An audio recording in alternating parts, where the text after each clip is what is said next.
Good afternoon, I'm Laura Skryzypczyk. And I'm Michelle Stewart. Today, the International Club sponsored its second annual expo. And CMU clerical workers wait to resume talks. Mark with weather. And Sal has the sports when News Central continues.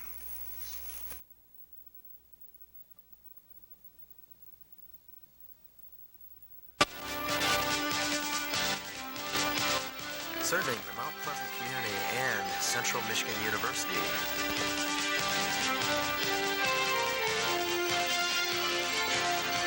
With Michelle Stewart, Laura Skryzypczyk,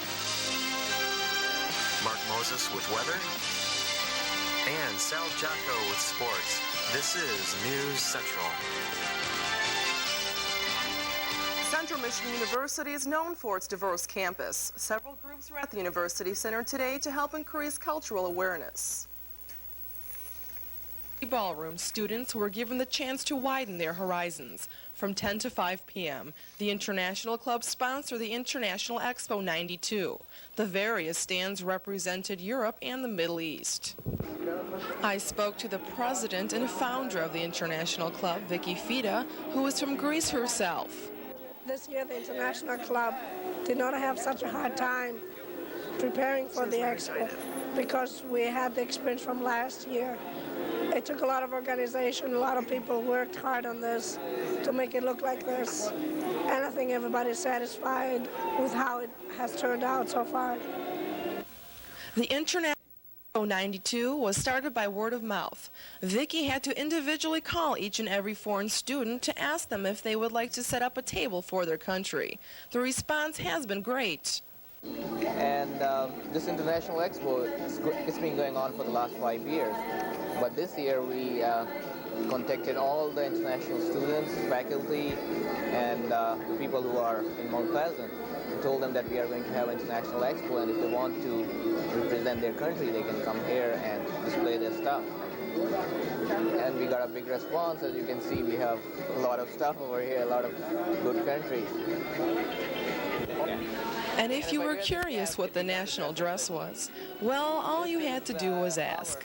This has been Laura Skryzypczyk reporting for News Central. Which is another main province. Governor Engler takes a stand against smoking. The governor signed an executive order that bans smoking in all state buildings. The order goes into effect on June 15th. Although all state government facilities are included in the ban, state universities are not. Talking with several Mount Pleasant state agencies, it seems many buildings already have bans or designated smoking areas. The governor's action today will not permit any designated areas or smoking in offices with the door closed.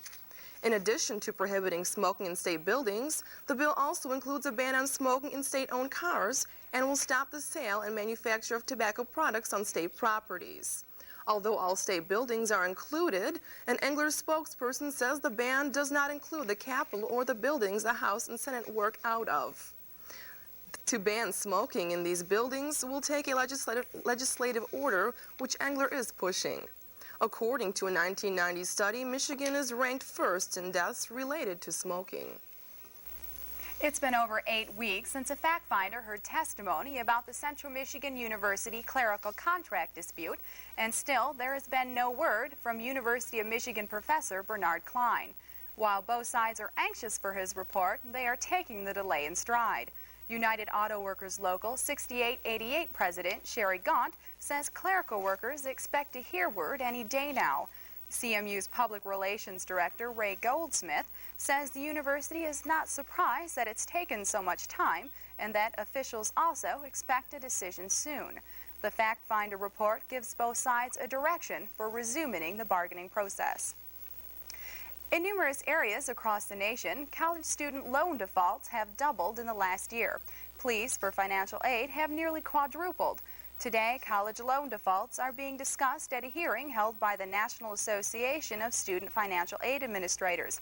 Officials at CMU's financial aid office say they have no information about the hearing at this time. However, officials do agree that there has been an unusually high number of aid requests as parents are finding it difficult to put their kids through college during a recession. Damages that occurred to a sheriff's patrol car yesterday have not yet been estimated, but the front left fender and left door were damaged. The accident happened yesterday morning when the patrol car was sideswiped on South Mission. A vehicle heading westbound on Broadway collided with the sheriff's patrol car as it sped through a red light. There were no injuries reported by the officer involved, and Cheryl Haggart, who was driving the other vehicle, was taken to Central Michigan Community Hospital, where she was treated and released. After yesterday's primaries in Michigan and in Illinois, some political scientists believe the race has narrowed down to two candidates. Democrat Bill Clinton won 49% of the vote in Michigan, and President Bush won 63% of the Republican vote.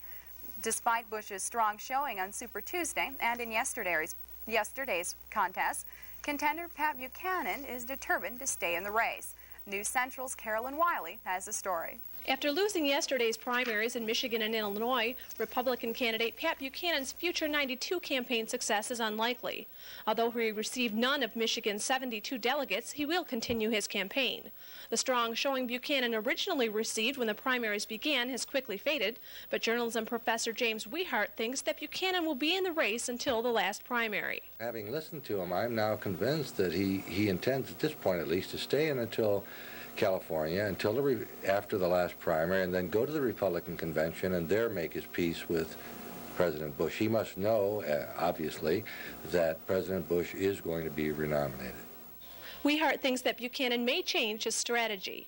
Aim it more at the Democrats, talk more about the need to get the Republican Party to the position he wants them in, more conservative, more domestically oriented, without these very tough attacks on President Bush. Many feel the decrease in Buchanan's support means factions within the Republican Party will disappear.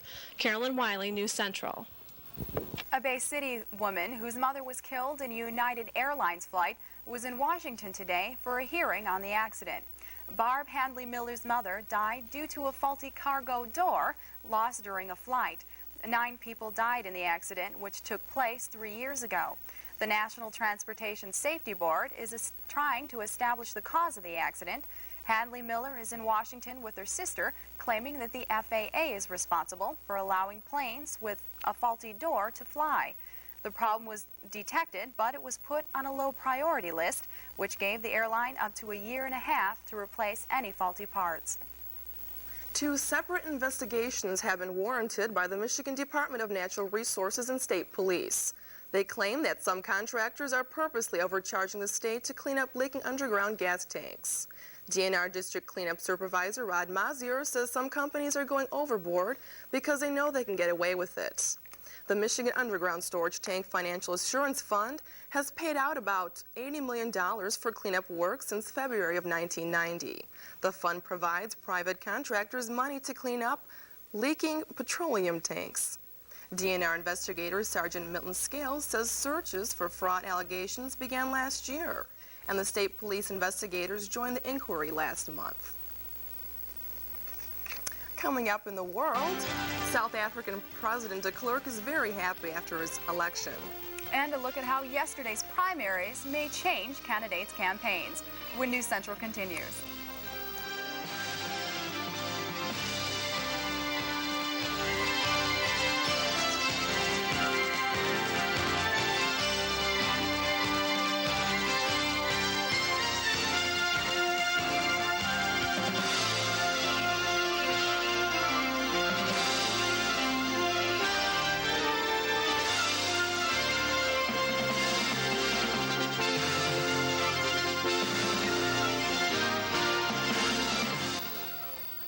This is Anna. She has a lot. She has a mother who loves her and a roof over her head. But tar paper walls don't keep out the night chill. She doesn't have enough to eat, sometimes little more than tortillas. She doesn't have the books and supplies she needs to stay in school. And education is her key to a better life. Anna and others like her need someone to help. Could you help? For over 25 years, Children Incorporated has been matching children like Anna with sponsors like you. Your tax-deductible donation of only $21 each month will help provide food, clothes, medical care, and education. You'll receive a picture of the child you're helping and opportunity for personal contact. Please don't wait. Imagine how your help will make Anna or a child like her feel. You can give hope. Write or call Children Incorporated, 1-800-538-5381. That's Children Incorporated, 1-800-538-5381.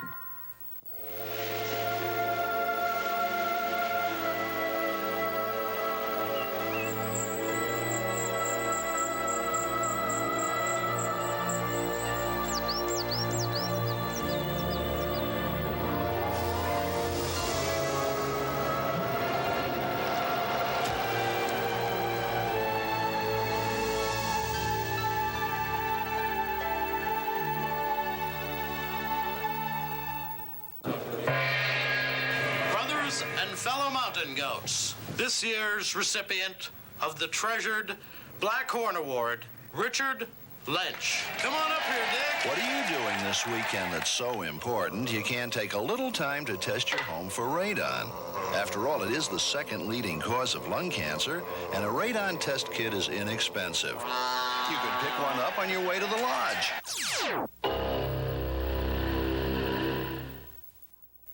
On the campaign trail, the Democratic presidential nomination appears to be as locked up as ever. Bill Clinton won big in the industrial Midwest yesterday, 1 week after sweeping the South. Yet Paul Tsongas and Jerry Brown say they're going to stay in the race. Clinton has more than 1/3 of the delegates needed for the nomination. And in the Republican contest, President Bush is in command of the race for the GOP presidential nomination. And Pat Buchanan's less than impressive finish in Illinois and Michigan will give his protest campaign a different look. Buchanan officials say the Republican challenger will no longer run attack ads and will try not to hurt the president's campaign. Influence still. I think we've been driving the debate and driving the agenda. I think Mr. Bush, candidly, is a stronger candidate today, certainly than he was in New Hampshire, where he was floundering, and he's stronger even in Georgia, where he did some good campaigning. So I think this campaign has clearly strengthened the party for the fall. Although he'll continue his campaign, Buchanan says he'll tone down his rhetoric. Ford plans to expand and modernize its Indianapolis components plant, creating 344 jobs.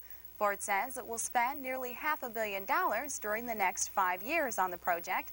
With the expansion, the Indianapolis plant will supply both Ford plants in North America and Ford's extensive European operations. Ford spokesman Bill Carroll says it's a major expansion and a big feather in the plant's cap to get the business. Ford has applied for a property tax break from Indianapolis for the project. The tax reductions would last for 5 years and cover new equipment purchased for the project. Now that the prosecution has presented its case against 4 Los Angeles policemen accused of beating unarmed black motorist Rodney King, the defense will get its turn on trial. 21 witnesses were called to the stand to give testimony, except for one, Rodney King himself. King's attorney lets the videotape speak for itself. How the videotape beating was felt by him as a man. What it was like to have your head pounded by police clubs and kicked by boots, stomped, and electrocuted by the taser, 50,000 volts. I think his testimony would have been dynamic, graphic, and gripping. Paramedic who first treated King, and she testified that King had only minor injuries. King may end up on the witness stand yet, however. The defense could call him as a hostile witness in an attempt to prove that he provoked the attack. South African President F.W. de Klerk is thanking white South Africans for their support. In a nationwide referendum yesterday, de Klerk received the go-ahead to extend full political rights to blacks.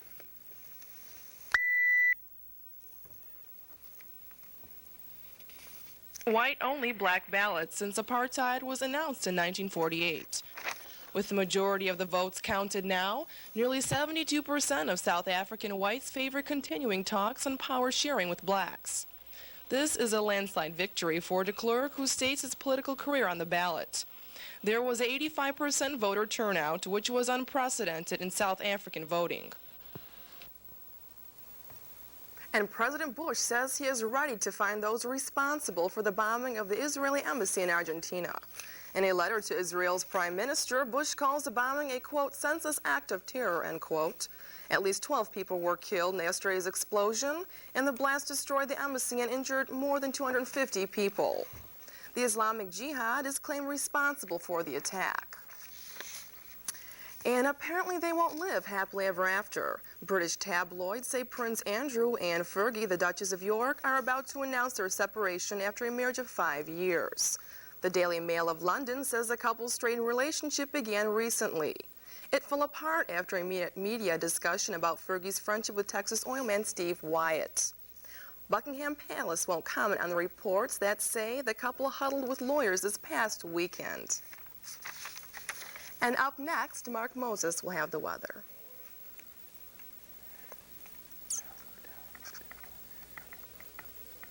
Michigan. I'll tell you about it coming up next. Thanks.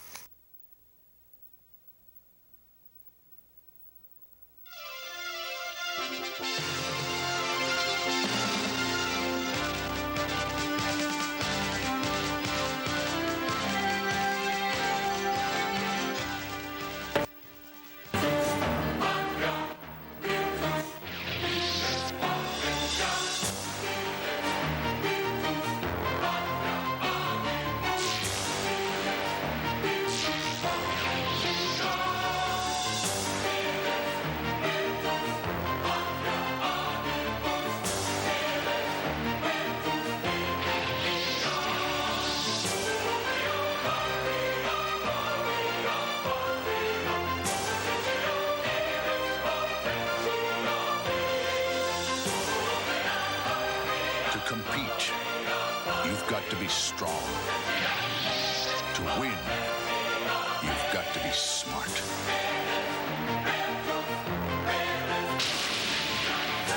Maybe you can be one of us, the few, the proud, the Marines.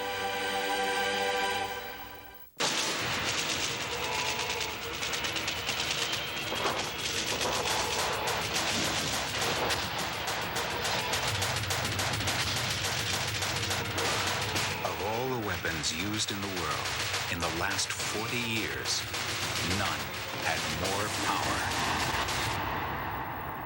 than this one.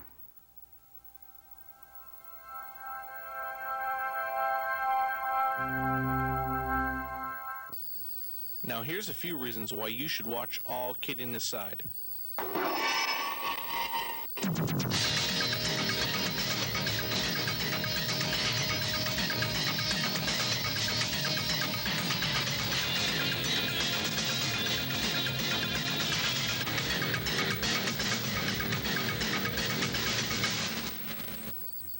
All Kidding Aside, Tuesdays and Thursdays at 11 p.m. on Moore Hall, Channel 34. Currently, the temperature stands at 35 degrees. The barometer is 30.09 and falling. The humidity stands at 59%. The dew point is 21, and the wind is out of the northeast at 9, while the sun sets today at 6:50. Looking at conditions around the nation, there's this major cold front that moved through our area last night, bringing us the wet rain and snow and everything that we've had. Well, this has moved down here into the middle of the Atlantic coast, and that's bringing us what they have now down as severe flooding, rain, tornadoes, and things up in there. And they had reports of a lot of snow over in Kansas and Nebraska, along in that area where it passed through there earlier today. But this is what's bad now. They're having flooding, and it's causing a major problem over in there. But they're also expecting some snow over towards the New York, Pennsylvania area, where winter storm watches are out for tonight and tomorrow. Looking around conditions around the nation, or on our state, but okay, there we go. It is mostly sunny across the UP and in that area around in there, but our area still remains clouded, as we can see, and in Lansing and Kalamazoo. In Detroit, it's awful cloudy. This should be moving out, though. We should be getting partly cloudy for later on tonight and then tomorrow. Meanwhile, the low temperature up in Marquette at 26, and Kalamazoo has the warmest temperature at 36. But let's take a look at the forecast for tonight. We can see that it will be mostly cloudy with a low of around 13. The wind will be out of the northeast at 15 miles per hour. Well, tomorrow there's a high of 38 and a low of 20. And on into Friday, there's that other chance of snow we've got coming up as another front moves through, a high of 33 and a low of 17. And then Saturday, we clear out our skies, partly cloudy, with a high of 29 and a low of 15. So maybe the weekend won't turn out too bad. We'll have to see. It'll still be quite cold, but we might get some sun in there. Some sun tomorrow. Good. Okay, Sal's next with sports. The Wings take a bite out of the Sharks and end a tough road trip with a big win in San Jose. Details ahead in sports. Great.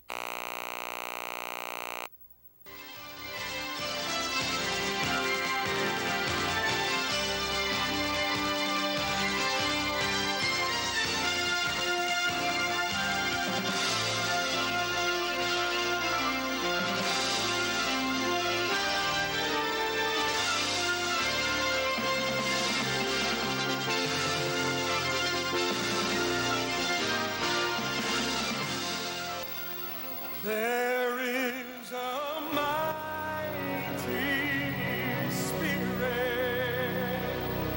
shining out. In Salisbury, Maryland, the hungry are being fed. In Wind Falls, Indiana, a man who learned to read at 47 is making sure others learn earlier. In Hope, New Mexico, people turned an abandoned school into a thriving community center. In Boston, Massachusetts, neighbors set up a crime hotline that's making their streets safer. From Seattle to Galveston, from Buffalo to Fargo, every day, someone in America is doing something to light up another life. But there is so much more to do. The light to do it is within us all. We only need to share it. Contact the Points of Light Foundation. Do something good. Feel something real.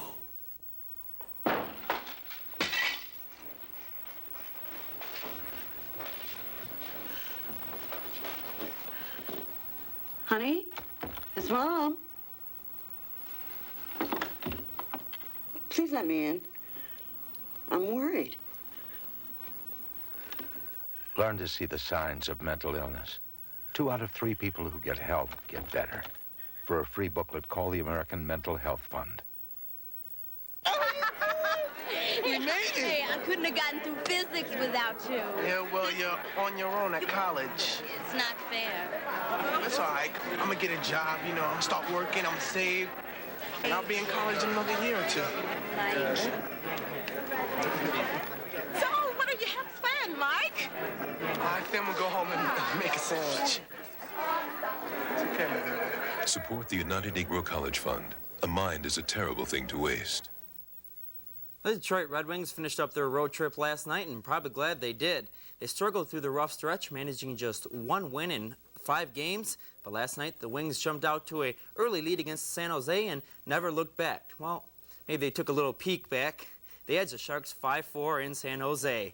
Steve Yzerman put the Wings up early, his first of 2 goals as he stuffs it between the pads of Jeff Hackett. Wings up 2-0, but not for long. Sharks bite back. Rob Zettler all alone in front. Took him a couple of swings, but he got it past Greg Millen. Game tied at 2, but in the third, watch the pretty pass from Sean Burr between the legs, and Eisbart there to put it in. Wings win 5-4 on the NHL scoreboard.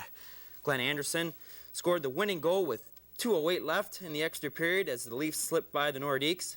The North Stars outscored Buffalo for the victory. Dino Ciccarelli had 2 goals to lead the Capitals past the Blues. The Kings skated past the Jets in a close one, and the Penguins stormed back from a deficit in the third to get a victory over the Oilers. Detroit Pistons are back in action tonight against the Philadelphia 76ers. Forward Charles Barkley is listed as probable in tonight's game because of a broken nose. Tip-off is set for 8 p.m. And speaking of the Pistons, Mark Aguirre is maybe heading for the border, and I'm not talking about eating Taco Bell either. Believe it or not, Aguirre is talking about playing for the Mexican basketball team in Barcelona. Now, in case you didn't know, Mark's father and grandfather were both born in Mexico, which enables him to play for the Mexican team if he wants. Aguayo, or Aguirre in Spanish, has expressed some interest, but says he's not going to make any decision until he discusses matters with his wife, Angela. By the way, Aguirre does have a Mexican passport. In college basketball, the big dance is ready to tip off tomorrow afternoon. MAC representative Miami of Ohio will start the big show off against ACC powerhouse North Carolina. That game is scheduled for a 12:15 start in Cincinnati. Meanwhile, Michigan and Michigan State make their debut on Friday. The Spartans will open up against Southwest Missouri State at 12:25 p.m. and the Wolverines will tip it off at 7:35 p.m. against the Temple Owls. Both of those games again on Friday. In exhibition baseball, the Detroit Tigers lost to Texas today 8-3, ending their 4-game winning streak. Nolan Ryan gave up 2 runs in 4 2/3 inning. And speaking of the Tigers, old-timer Hal Newhouser, who played for Detroit back in the 40s, was finally elected to the Hall of Fame yesterday. Took him more than 30 years, but the Prince of Hal finally got in. The 71-year-old is the only pitcher in baseball history to win back-to-back MVP awards. And good news for fans who want to keep Tiger Stadium at the corner of Michigan and Trumbull. Detroit voters have shot down a tax proposal that would pay for the new Tiger Stadium. 63% of more than 85,000 voters did not favor using a public tax for a new stadium construction. And finally, in boxing news, Kronk heavyweight Michael Moore, who's been rolling through the ranks, was in the ring again last night. He went up against Everett Bigfoot Martin in a 10-round bout at the Palace. This wasn't exactly supposed to be a difficult fight for the undefeated Moore, but turned out to be a pretty even battle. Michael Moore wearing the lucky green St. Patty's gloves, but they lost lucky there. Both fighters exchanging blows, but the right hand puts Moore to the canvas his first time. As a professional, he took the standing 8 count, but then came back with a revenge. In the 7th, Moore got the combinations going, leading furious jabs, backing Martin into the ropes. Moore hitting harder than ever. Believe me when I say this, it did go the distance. It was a painful decision to say the least. Moore takes the unanimous decision and improves to 28-0. And speaking of hard hitters, Tommy Hearns back in the ring on Friday against Iran Barkley. This, of course, the rematch between the two. Hearns defeated Barkley last year for the WBA lightweight title. They held a news conference yesterday. Some interesting statements from both sides. Iran, you landing, you sitting there with your head all slumped down. That's where you're going to be looking after the fight. Your head slumped down. I'm serious, okay? I come to fight. I didn't come to sit down up here and talk a good game. I come to fight. I'll tell you one thing. After I take that title, you're going to have to definitely go to acting. As the fall guy. That'll do it for sports. So Aguirre's playing Mexican basketball. Yeah, a little Mexican style. To me, I don't know if I'd go play for another country, but Aguirre, he loves the sport, likes to play basketball. He wants to get a chance to play in Olympics, and I think that's what he talked about the most, is playing for an Olympic team. And, it's unfortunate it's not for the United States team, but... Well, I'm sure he'll give it his best shot. I'm sure no he will, matter too. What. Well, thanks, Sal. Sure. Laura? Well, get ready, everyone, because leisure suits may be making a comeback. That's if radio personality Van Harden from Des Moines, Iowa, has anything to say about it. Harden calls it an environmental issue. He says the polyester suits aren't biodegradable, and it's irresponsible to throw them away. Next week, Van Harden's station will sponsor its 3rd annual leisure suit convention that will include a style show and awards in categories like best use of gold chains and most flammable. And actor Leslie Nielsen is going electric. The star bought an electric car similar to the one featured in Naked Gun Part 2.5. The converted Pontiac Fiero costs $22,500. 18 batteries are included along with the solar energy collector. Nielsen bought the automobile from Hollywood dealer William Muir, who is the first dealer to sell electric-powered vehicles in the United States exclusively. Well, electric cars and leisure suits. Polyester suits. I'm going to have to go dig some out of my dad's closet. Bring them back. All right. That makes sense these days. Okay, well, good night from all of us here at News Central.